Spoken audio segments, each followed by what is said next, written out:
بسم الله الرحمن الرحيم. إن الحمد لله نحمده ونستعينه ونستغفره ونعوذ بالله من شرور أنفسنا ومن سيئات أعمالنا. من يهده الله فلا مضل له ومن يضلل فلا هادي له، وأشهد أن لا إله إلا الله وحده لا شريك له، وأشهد أن محمدا عبده ورسوله صلى الله عليه وسلم.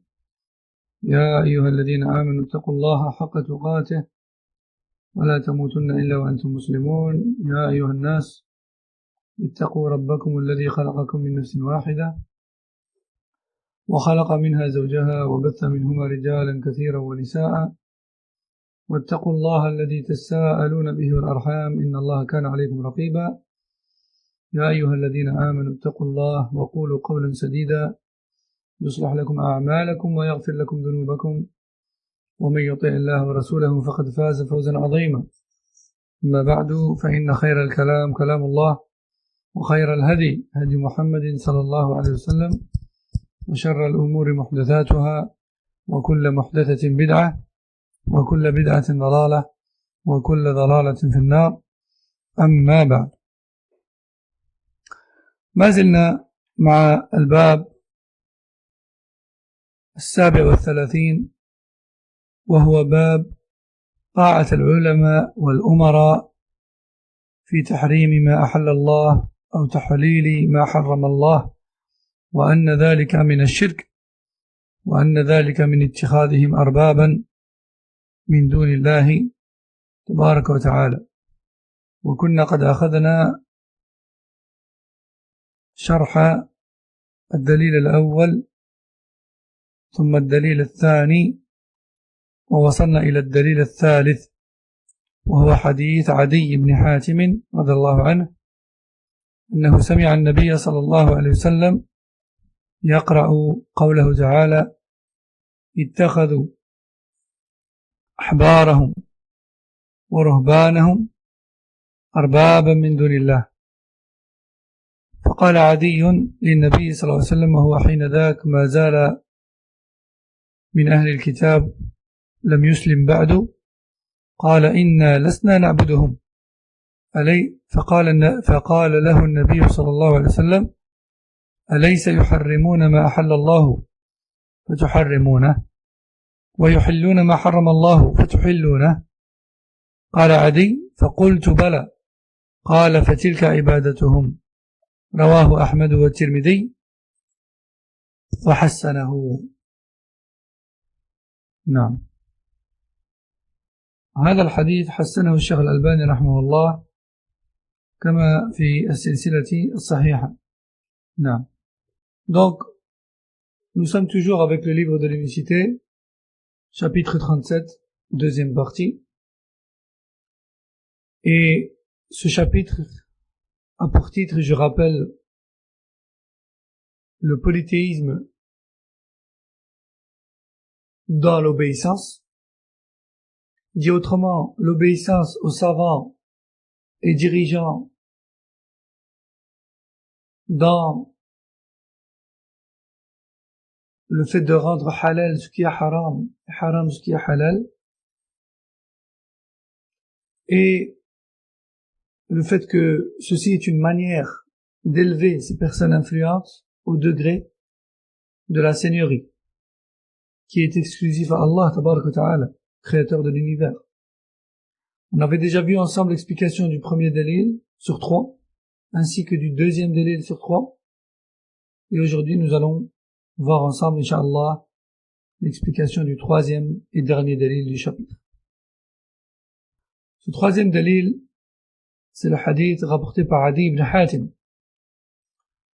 qu'Allah l'agrée, qui nous raconte une discussion qu'il a eue avec le prophète sallallahu alayhi wa sallam à l'époque où il n'avait pas encore embrassé l'islam. Car Adi ibn Hatim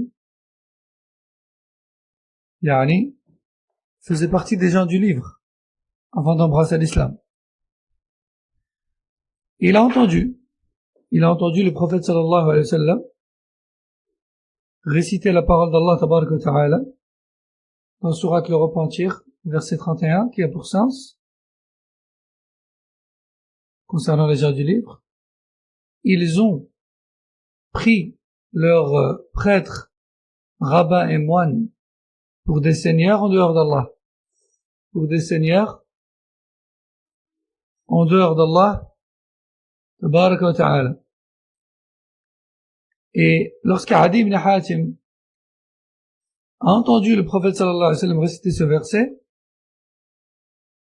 il a répliqué en disant: nous ne les adorons pas. Et il voulait dire par là, nous leur vouons pas de culte. On ne se prosterne pas devant eux, on ne s'incline pas, on ne leur voue pas de culte, nous les adorons pas. Et le prophète sallallahu alayhi wa sallam lui a répondu en disant: n'est-ce pas qu'il vous déclare illicite ce qui était dans les écritures licites, et vous les suivez en cela? Et également le contraire. Et Adi ibn Hatim a dit: je lui ai répondu, bien sûr que oui. Et le prophète sallallahu alayhi wa sallam de dire: eh bien voici leur adoration. Eh bien voici leur adoration. Rapporté par Ahmed et At-Tirmidhi, qui l'a jugé satisfaisant, c'est-à-dire sa chaîne de transmission a été jugée par At-Tirmidhi comme étant satisfaisante. Ce hadith a été jugé satisfaisant également par Cheikh Al-Albani dans Silsila Sahiha sous le numéro 3293. Alors, je rappelle la différence entre la seigneurie d'Allah et la divinité. La seigneurie, ce sont les actes d'Allah. C'est tout ce qu'Allah Jalla wa Ala fait. C'est ce qui fait de lui le Seigneur. Le Seigneur. Le fait de légiférer, c'est un acte qui lui revient et ça fait partie de ce qui fait de lui le Seigneur. Le fait d'exaucer les invocations, le fait de créer, le fait de donner la vie, la mort, la subsistance, la maladie, la guérison, le fait de gérer l'univers. Tout ça, ce sont les actes d'Allah et c'est ce qui constitue la seigneurie d'Allah Jalla wa Ala. Ensuite, l'adoration, le culte, c'est ce qui fait de lui une divinité. Et entre parenthèses, la véritable divinité. Donc, c'est pour ça que le prophète sallallahu alayhi wa sallam, dans le hadith, il dit: n'est-ce pas qu'il vous déclare halal ce qui est haram et haram ce qui est halal et vous les suivez en cela? Et Adi ibn Hatim, Ali ibn Hatim dit: bien sûr que oui. Et là, le prophète sallallahu alayhi wa sallam lui répond: eh bien, voici leur adoration. En fait, ce que les prêtres et les moines et les rabbins faisaient, c'est se mesurer à Allah dans la seigneurie, car ils décrétaient à sa place.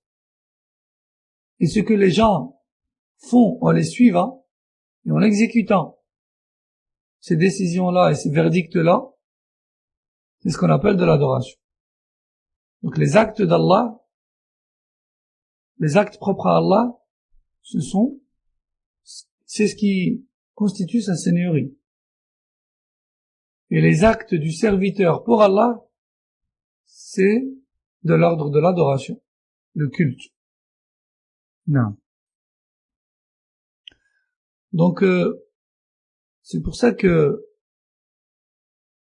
le prophète sallallahu alayhi wa sallam, lorsqu'il a récité le verset, qui est, je répète, les gens du livre ont élevé leurs prêtres, rabbins et moines au degré de seigneur en dehors d'Allah, le prophète sallallahu alayhi wa sallam a expliqué cela par le fait qu'il légifère. Il déclare haram ce qui est halal, halal ce qui est haram. Puis ensuite, lorsqu'il a décrit le suivi des chrétiens et des juifs vis-à-vis de leurs prêtres, rabbins et moines, en cela, il a appelé cela adoration. Donc, remarquez ce détail très intéressant. طيب. قال الشيخ النجمي رحمه الله تعالى: أقول إن طاعة العلماء والأمراء في مخالفة أمر الله عز وجل بأن يحلوا ما حرم الله أو يحرموا ما أحله فهذه تعتبر عبادة لهم من دون الله، ذلك أن الله أنزل إلينا القرآن وتعبدنا به، وأوصل إلينا سنة نبيه صلى الله عليه وسلم وتعبدنا بها، فهذا هو الدين الذي أمر الله بأن يدان به. فمن أطاع العلماء أو الأمراء في تحليل ما حرمه الله أو تحريم ما أحل الله فإنه قد اتخذهم مشرعين، وبذلك اتخذهم أربابا.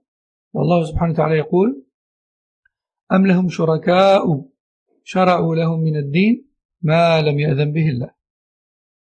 والشيخ نجمي رحمه الله نجي عفوا صلى الله عليه وسلم.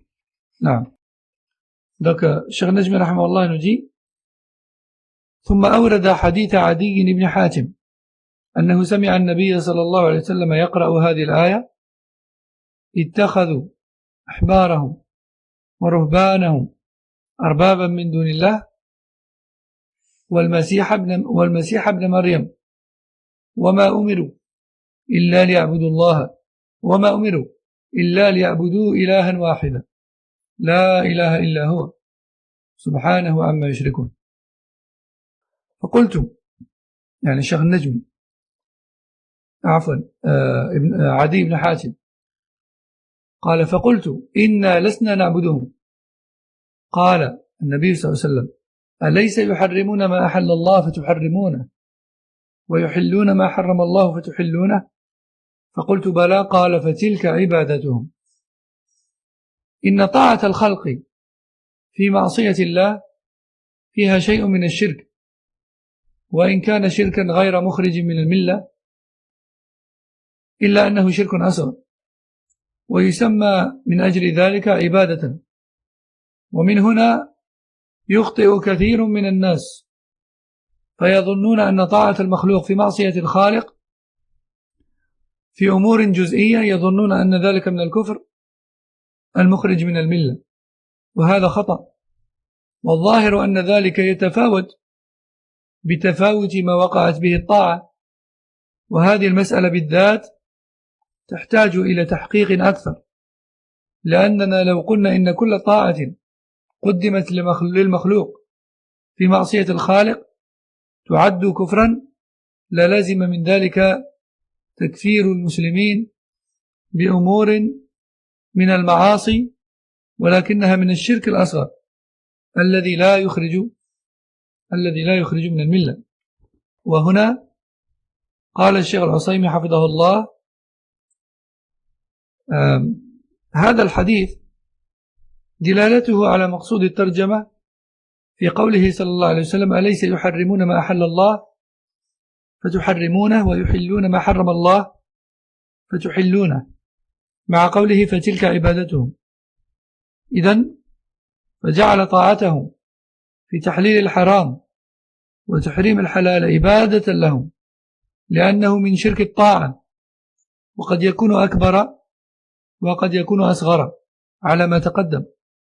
فإذا اعتقد صحة ما جعلوه وجعله دينا فهذا شرك أكبر، وإن لم يعتقد صحته ولا جعله دينا لكنه جرى معهم على الموافقة لأجل هوى يجده من شهوة أو شبهة فهو شرك أصغر أو نوع تشريك عند قوم من أهل السنة. Donc, par rapport à ce hadith de Adi ibn Hatim, Cheikh Najmi rahimahullah nous dit que l'obéissance aux créatures dans la désobéissance au Créateur, ou autrement dit, l'obéissance aux créatures dans un péché qui contient une forme de polythéisme fait partie du polythéisme majeur, fait partie de l'association, je reprends.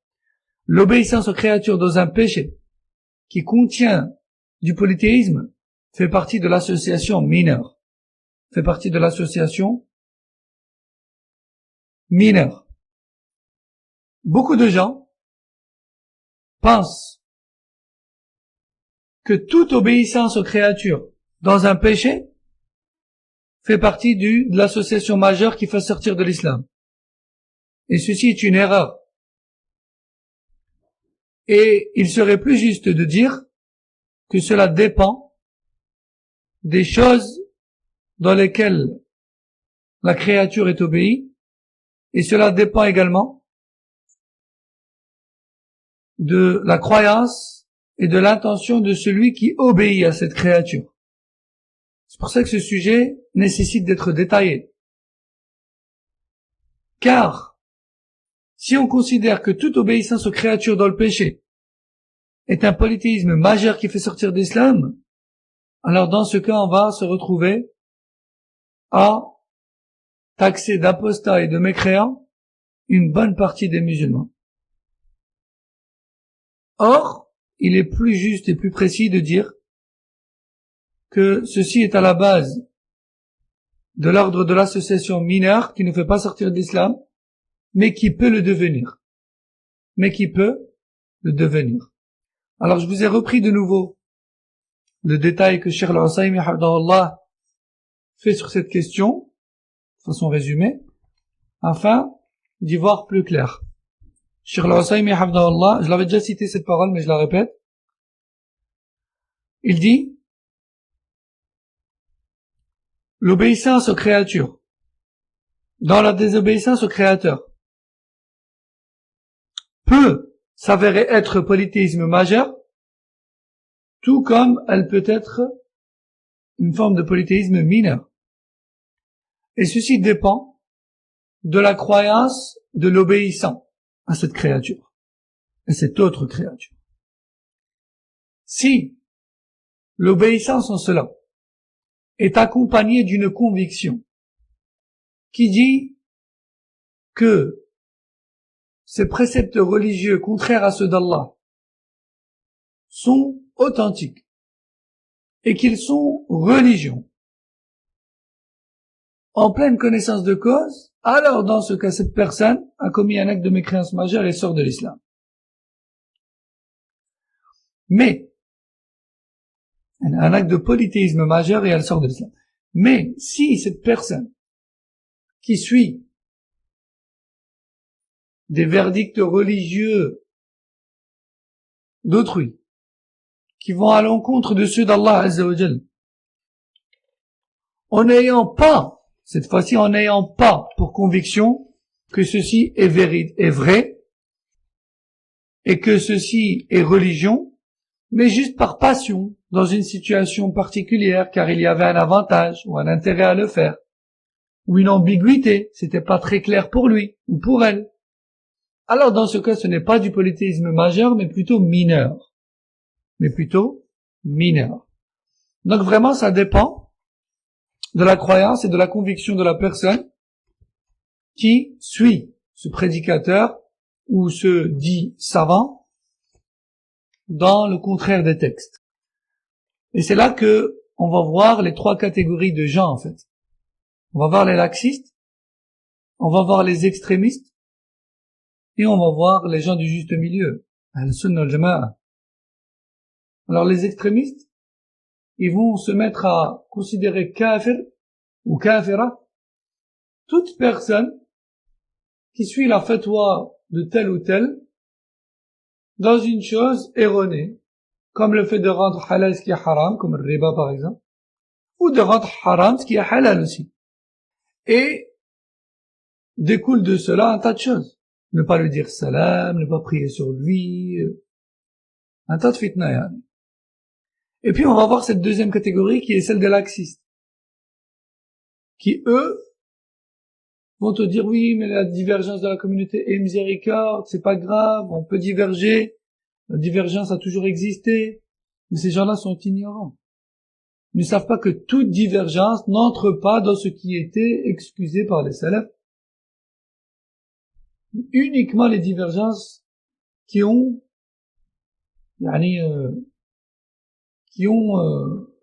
un précédent, qui ont une origine, les divergences justifiées. Mais les divergences dans des choses dans lesquelles les salafs n'ont pas divergé ne sont pas des divergences respectables. Et puis ensuite, on a cette troisième catégorie qu'Allah nous met parmi eux, qui sont les gens du juste milieu. Et eux, en fait, ils vont rentrer dans les détails. À quel moment est-ce que la divergence est excusée ou non? Et aussi, à quel moment le suiveur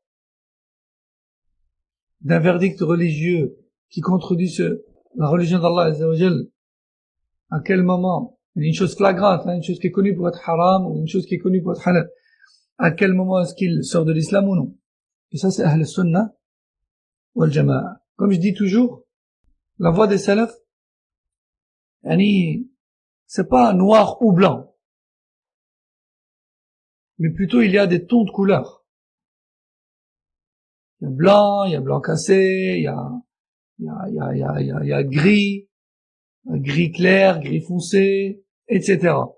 Qui est une façon de dire que Ahl Sunnah wal Jama'a yufassilun fil masail. Ils détaillent les sujets. Ils détaillent les sujets. Tout n'est pas si simple. Il faut du ilm, de la clairvoyance, afin de comprendre les détails des savants. On juge pas comme ça, comme on dit, on juge pas comme ça, sauvagement, sans principe, sans science, sans bagage. C'est pour ça que les verdicts religieux et les jugements des personnes reviennent aux gens de science, car seuls les gens de science pourront juger les choses et les personnes avec le véritable jugement d'Allah. Tabaraka wa ta'ala. Certains pourront nous dire, ouais, mais non, qui êtes-vous pour juger les gens? Non, on ne juge pas les gens. C'est Allah qui juge les gens. Mais les gens de science, qui maîtrisent ce qu'Allah et son messager ont dit, eux peuvent se permettre de nous informer sur le jugement d'Allah sur les gens. طيب. ثم قال الشيخ النجمي رحمه الله تعالى: ومثال ذلك لو أن شخصا أمرته زوجته بأن يشتري لها شيئا محرما في الشريعة فوافقها وحقق رغبتها، هل يعتبر حين أطاع زوجته قد خرج من الإسلام واتخذها ربا والعياذ بالله؟ الجواب لا، لأن هذه الطاعة هي طاعة في معصية الله، لكنها طاعة جزئية لا يترتب عليها كفر المطيع. وكذلك لو أن شخصا ممن يزعمون أنهم علماء ودعاة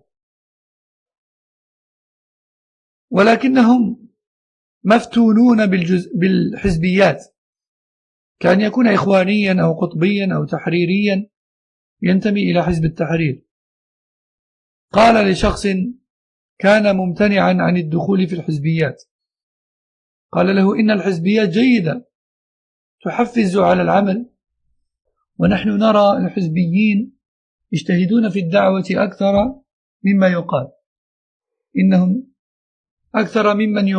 إنهم سلفيون، فأطاعهم ذلك الشخص ودخل في الإخوانية مثلا أو في حزب التحرير أو القطبية، فهل نقول إنه كفر بطاعته لهذا المفتي الذي أفتاه؟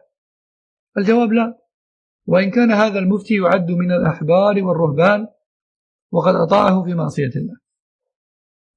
كذلك لو أطاع نفسه التي أمرته بمعصية الله بأن كان في حوار مع أخيه أو مشادة معه فغضب عليه فسفك دمه أو أزهق روحه، فهل يعتبر قد كفر بذلك؟ الجواب لا.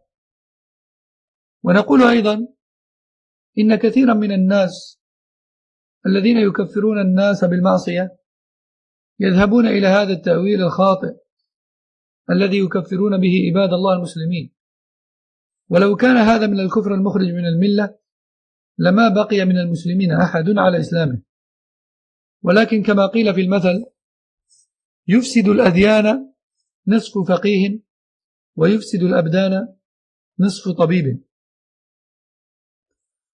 Donc, Cheikh Najmi Rahmallah nous dit, voici quelques exemples. Si une femme ordonne à son mari de lui acheter une chose haram, et qu'il accepte, et qu'il accomplit son souhait, est-il considéré comme mécréant et apostat en ayant obéi à son épouse dans cela? Réponse non.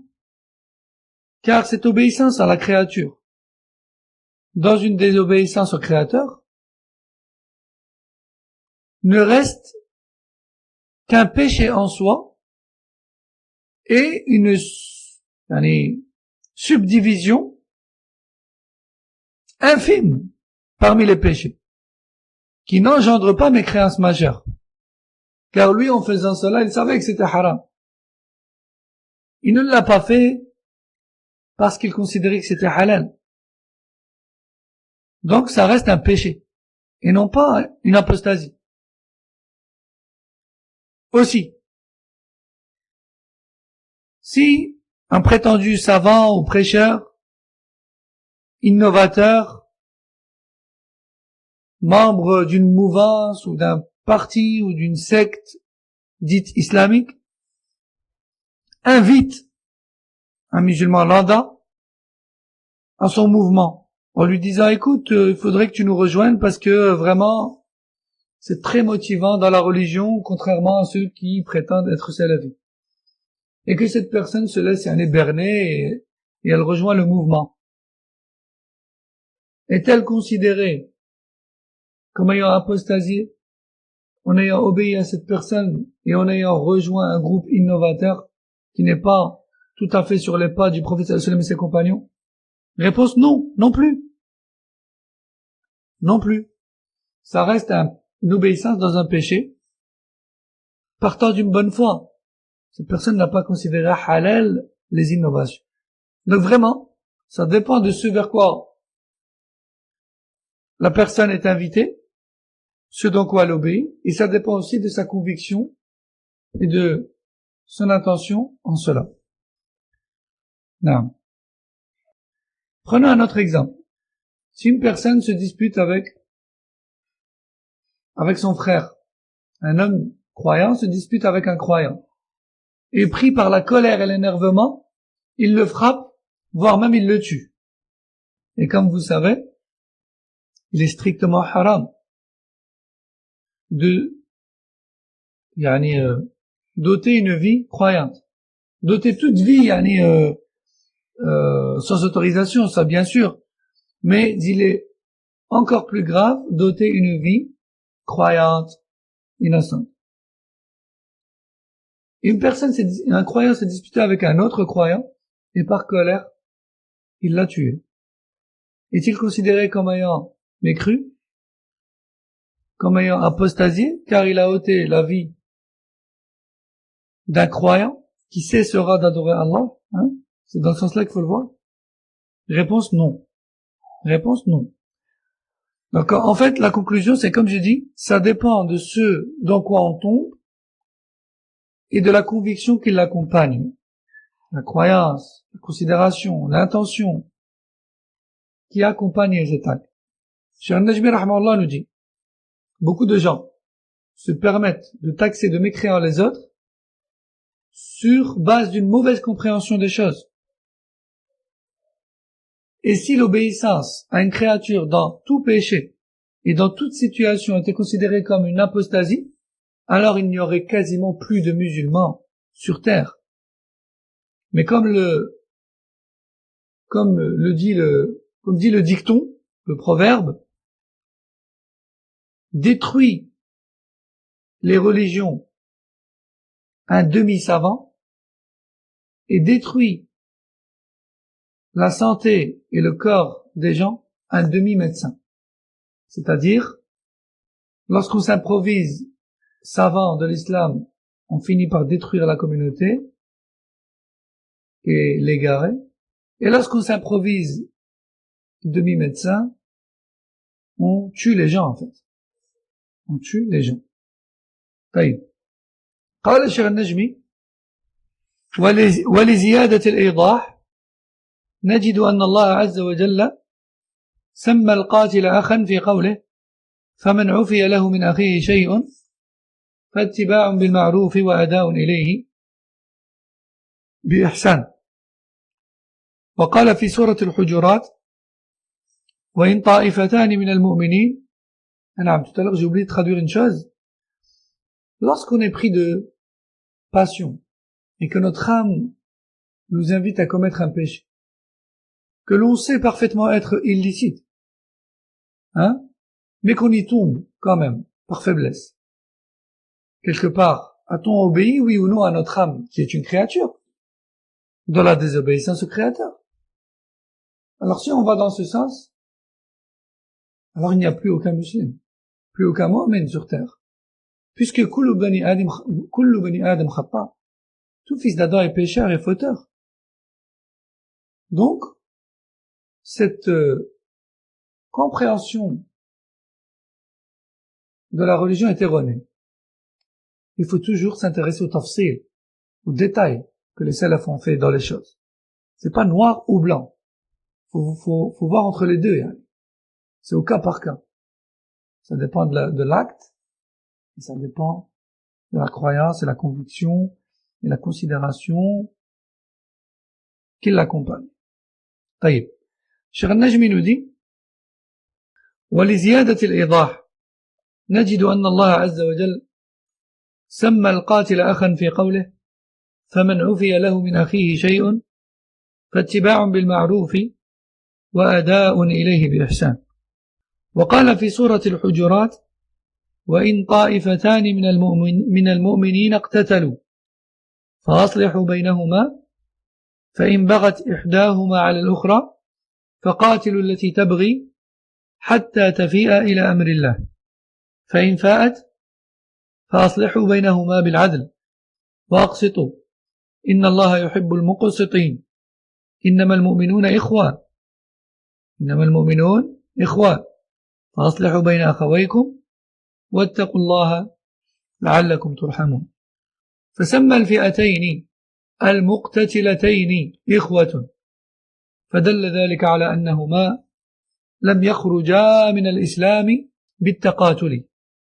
ومن هنا أيضا نعلم خطأ الخوارج والمعتزلة الذين يكفرون بالكبيرة ومن سلك مسلكهم من أهل الحزبيات في هذا الزمن. Donc, aussi pour donner à tout ça encore plus de clarté, Cheikh Najmi nous rappelle le verset 178 de Surat Al-Baqarah, dans lequel Allah Azza wa Jalla nous parle des sentences et des jugements des crimes. Et il dit, concernant le criminel qui a tué, criminel parmi les croyants, qui a assassiné un autre croyant, il dit, qui a pour sens, et quiconque reçoit la grâce et le pardon concernant le crime qu'il a commis envers son frère, alors ceci est une bienfaisance envers lui, de laquelle il a le droit de bénéficier, ou à laquelle il a le droit de bénéficier. Donc, voyez comment dans ce verset, Allah Azza wa Jal a appelé l'assassin et l'assassiné frères, tous deux frères en islam.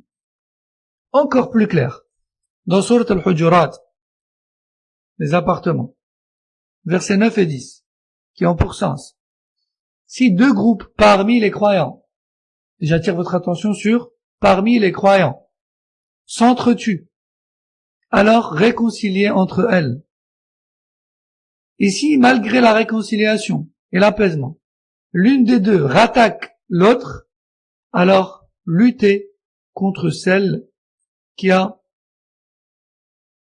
attaqué de nouveau, jusqu'à ce qu'elle se soumette à l'ordre d'Allah.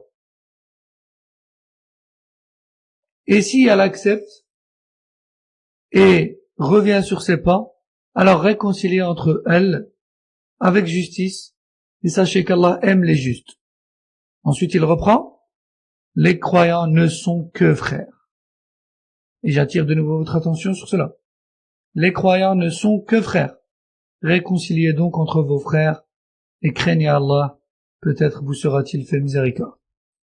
Donc, voyez, le prophète sallallahu alayhi wa sallam a dit que le fait de juste de pointer son frère ou sa sœur dans la foi avec une arme blanche était un acte de mécréance. Et que le fait de l'insulter était un acte de perversité. Que dire de le combattre carrément et de chercher à le toucher avec cette arme blanche? Malgré ça, il les appelle croyants. Pourquoi? Car en s'entretuant et en se disputant, ils ne se sont pas considérés apostats l'un ou l'autre. Et ce n'était pas à cause d'une apostasie ni réelle, ni pensée. Et de ce fait, Allah nous a informé qu'ils étaient tous deux encore croyants et frères à ses yeux, tabaraka wa ta'ala.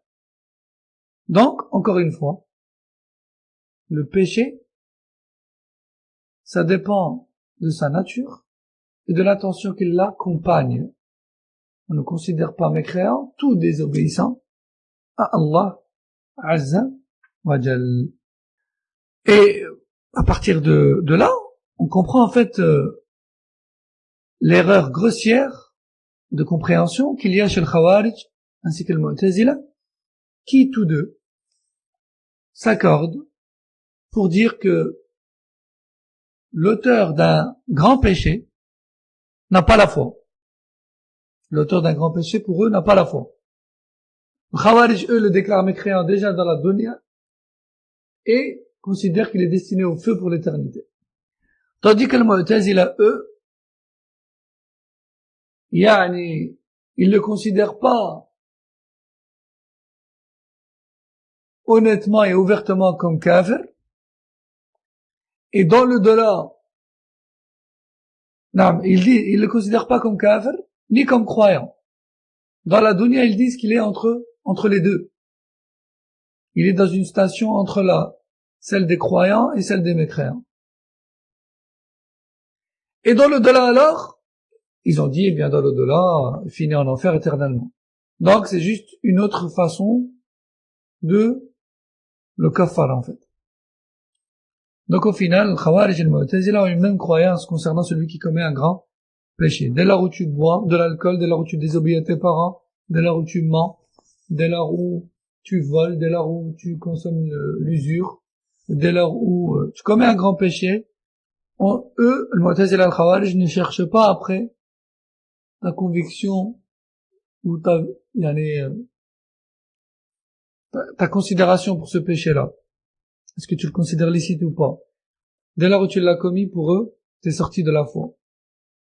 Contrairement à Ahl-Sunnah wal-Jama'a qui, eux, considèrent apostat celui qui a considéré ce péché comme licite malgré les preuves établies, et considèrent croyant celui qui l'a commis tout en reconnaissant que c'est illicite. Ils le considèrent croyant, mais à la fois faible. Non. Ensuite, on a une autre catégorie, d'un autre extrême, qui est celle de l'Murji'a, qui, eux, considèrent que dès lors où tu crois en l'existence d'Allah, aucun péché ne te causera de tort, tout comme aucune bonne action ne t'apportera de bien. Fais ce que tu veux. T'es destiné au paradis, dès lors où tu reconnais l'existence d'Allah, il n'y a pas de problème. Donc on voit bien qu'il y a deux extrêmes et un milieu, encore une fois, comme dans toute chose. À un extrême, on a le Khawarij et le Mu'tazila, qui eux kaffarent toute personne qui commet un grand péché. À l'autre extrême, on a le Murji'a, qui eux considèrent croyant toute personne qui approuve l'existence d'Allah, peu importe ce qu'elle fait et dit. Et au milieu, on a les véritables croyants, Ahl-Sunnah wal-Jama'a, qui eux considèrent croyant toute personne qui croit en Allah et en tout ce qu'il a légiféré, et que s'ils lui désobéissent dans une chose, si elle n'est pas annulative de l'islam en soi, eh bien ces personnes-là restent croyantes tant qu'elles reconnaissent que c'est illicite. نعم. طيب ثم قال الشيخ النجمي رحمه الله لو قال لنا قائل كيف ترد على من يقول إن تربية الشباب على احترام العلماء وعدم الإنكار عليهم إذا أخطأوا في اجتهاداتهم أن هذا نوع من الشرك الأكبر، وأقول له إن القول بأن هذا شرك أكبر قول باطل، وأن تربية العلماء السلفيين لطلابهم على احترام العلماء لا يلزم منه السكوت على أخطائهم، ولكنهم يقولون إن الذي ينبغي لمن أنكر على العالم أن ينكر عليه بطريقة يكون فيها أدب ولين، إما أن يكون فيما بينهم وبين العالم، وإما أن يصوغ له سؤالا ينبهه فيه على الخطأ من غير مجابهته، لأن كلمة أنت أخطأت يا شيخ فيها شيء من الاستخفاف وسوء الأدب. فمن يقول إن السلفيين حينما يأمرون طلابهم باحترام العلماء يكون في ذلك شرك أكبر، قوله غير صحيح، بل هو باطل. والمعروف عن السلفيين أنهم يأمرون بالنصيحة بطريقة لبقة لا يكون فيها استهزاء ولا استخفاف، كما سبق أن بيناه، وبالله التوفيق. Cheikh Najmi termine avec une faïda très intéressante. Il dit, si une personne vient et nous dit que, si une personne nous demande que répondre à celui qui prétend que l'éducation donnée par les savants salafis, qui est de dire que dites-vous, si une personne nous dit que dites-vous de ceux qui prétendent que les savants salafis interdisent de reprendre les savants en cas d'erreur, et de ceux qui, à l'opposé, disent que c'est du shirk majeur de se taire face à l'erreur du savant. Je récapitule. Que dites-vous de ceux parmi les salafis qui disent qu'il faut respecter les savants et qu'il ne faut pas les reprendre dans leurs erreurs,